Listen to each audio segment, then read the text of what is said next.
ముఖ్యమంత్రి రేవంత్ రెడ్డి మీద ఎవరో అనుచిత వ్యాఖ్యలు చేశారని అంటే అరెస్ట్ చేశారట. నేను ఈ రాష్ట్రంలో ఉన్నటువంటి డీజీపీల కమిషనర్లకు అడుగుతున్నా, ముఖ్యమంత్రి గారు ఏం భాష మాట్లాడుతుండో మీకు అనిపిస్తలేదా? టీవీల్లో పేపర్లో మీకు అనిపిస్తుంది కదా. అంటే రైతాంగం నీళ్లు అడిగితే కేసీఆర్, కేటీఆర్, హరీష్ రావు కోసి ఆ రక్తంను చల్లారితే నీళ్లు వస్తాయంట. మరి ఇది క్రైమ్ కిందకి రాదేమో మన రాష్ట్రంలో. అంటే ముఖ్యమంత్రి మీద అనుచిత వ్యాఖ్యలు చేస్తేనేమో అరెస్ట్ చేస్తారు. అంటే ఆయన చేయవచ్చా? అంటే చట్టానికి అతీతమా? అంటే ప్రజాస్వామ్యంలో రూల్స్ అనేది, చట్టం అనేది అందరికి ఒకటే కదా. కాబట్టి ఈ విధమైనటువంటి కార్యక్రమాలు జరుగుతున్నాయి. ఎందుకంటే పేరెంట్స్ కష్టపడి పిల్లల్ని చదివించి నా బిడ్డలు ప్రయోజకులు కావాలి, వాళ్ళకి ఏదైనా ఉద్యోగం వస్తే వాళ్ళు వాళ్ళ కాళ్ళ మీద నిలబడమే కాకుండా కుటుంబాన్ని పోషిస్తారు అనేటువంటి ఆశతోని కండ్లకు ఒత్తులు పెట్టుకొని ఎప్పుడు గ్రూప్ 1 వస్తుంది, గ్రూప్ 2 వస్తుంది, ఇట్లా ఏమేమి కేటగిరీలు ఉన్నాయో ఇవి ఎప్పుడు వస్తాయి అనేటువంటి ఉద్దేశంతో ఆ రోజేమో ప్రభుత్వం రాగానే మేము చేసినటువంటి వాళ్ళు చేసినామని చెప్పి గొప్పలు చేసుకునేటువంటి కార్యక్రమం అది ఆల్రెడీ తేట తెల్లమైనటువంటిది.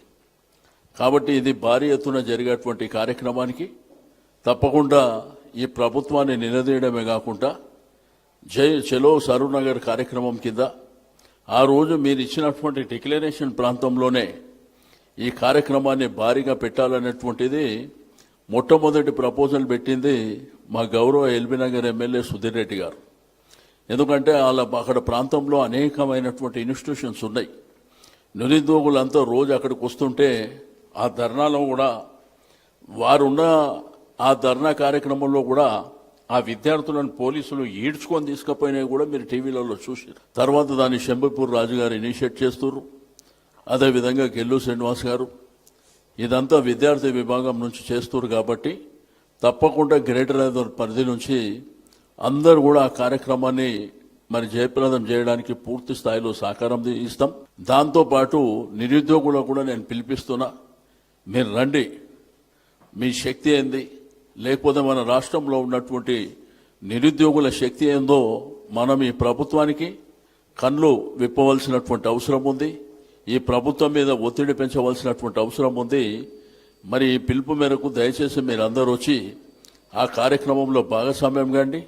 అక్కడ కూడా ఆ మీటింగ్లో ఏదైతే ఈ కార్యక్రమం జరగబోతుందో పార్టీల నాయకుల మేము మాట్లాడడం కంటే అక్కడ ఉన్నటువంటి నిరుద్యోగులతోనే మాట్లాడిపిస్తాం. కాబట్టి దయచేసి ఆ యొక్క కార్యక్రమాన్ని మీరు పూర్తి స్థాయిలో మీరు ముందుకు రావాల్సిందిగా, మీ ఆవేదన, మీ బాధ తప్పకుండా ఈ ప్రభుత్వం మీద ఒత్తిడి పెంచడానికి, ఈ ప్రభుత్వం మెడలు వంచడానికి తప్పకుండా ఆ కార్యక్రమం అనేది మరి పూర్తి స్థాయిలో ఉపయోగపడుతుందని చెప్పి నేను ఈ సందర్భంగా తెలియజేస్తా ఉన్నాను. ఎందుకంటే కొత్త రాష్ట్రం, 10 సంవత్సరాలు పరిపాలన జరిగినటువంటి రాష్ట్రం. కేసీఆర్ గారు అద్భుతాలు సృష్టించాడు.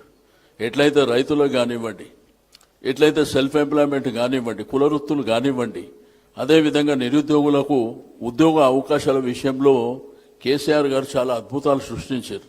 వీళ్ళు మోసపూరితమైనటువంటి హామీలు ఇచ్చి మరి ప్రజల్ని మభ్యపెట్టడమే కాకుండా అభంశుభం తెలియనటువంటి నిరుద్యోగులను కూడా ఈ ప్రభుత్వం మోసం చేసింది. కాబట్టి తప్పకుండా మరి ప్రభుత్వాన్ని పొందబెట్టే రోజు ఆసన్నమైందని చెప్పి నేను ఈ సందర్భంగా తెలియజేస్తూ